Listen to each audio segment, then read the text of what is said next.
just going to focus on the LL League matchups here. Sure. Okay. Now you got my rules. Okay. Starting in Quad A, Wilson going. They're at home this time. They played Man of Township. A couple weeks ago, they went to Township. Now Township's coming to them. Yeah. What do you like here? Yeah, it's a 1 versus 16 matchup here. Rematch of the Week 8 game, as you mentioned. Wilson won that one 17-0. The interesting note here is Wilson will be without their starting quarterback. Matt Timochenko is still ailing with mononucleosis. They expect him back next week if they can get there, but this is not going to be an easy game for them. I mean, Township gave them a battle with him there. Yeah.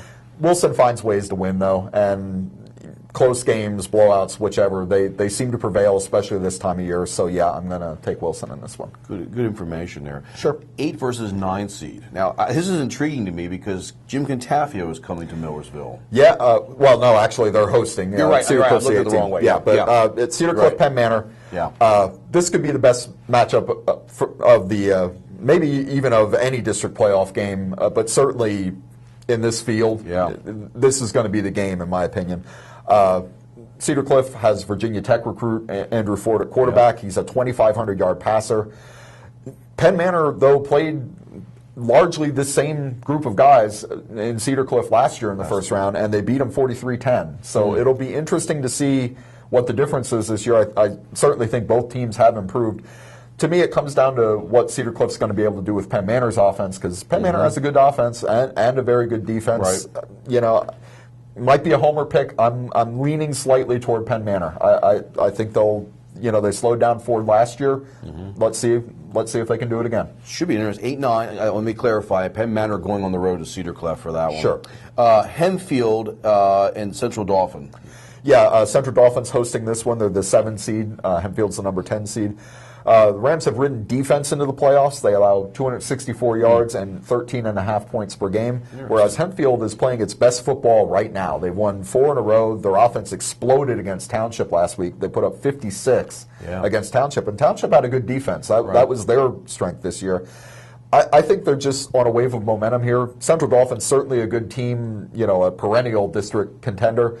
I like Henfield here in an upset. I think they're going to go to Central Dauphin and win it. You sort of thought Henfield started their playoffs last week against Township because they were worried about seeding and everything there. Yeah, absolutely, and they are playing great right now. One more LL team in Quad A. We got Lebanon.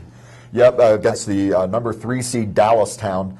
Dallastown has one of York County's best defenses, 254 yards a game, 13.6 points per game. Lebanon has the league's best offense, or one of them. They have Mark Piles, the very good quarterback, who had the most touchdowns in District 3 this year.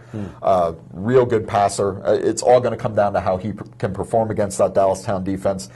Key for me, though, is Lebanon really struggled all year on defense. And Dallastown, they don't have an explosive offense like Lebanon's, but it's solid. I think that's going to be the difference in the game. I like Dallastown here. Okay.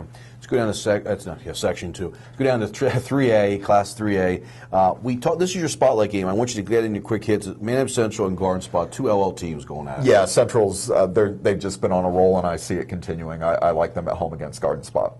I said Section 2 because you got Central. Now we're going to do another Section 2 team. Calico gets Gettysburg. Yeah, Calico's the 3 seed, so they'll be hosting Gettysburg's number 14.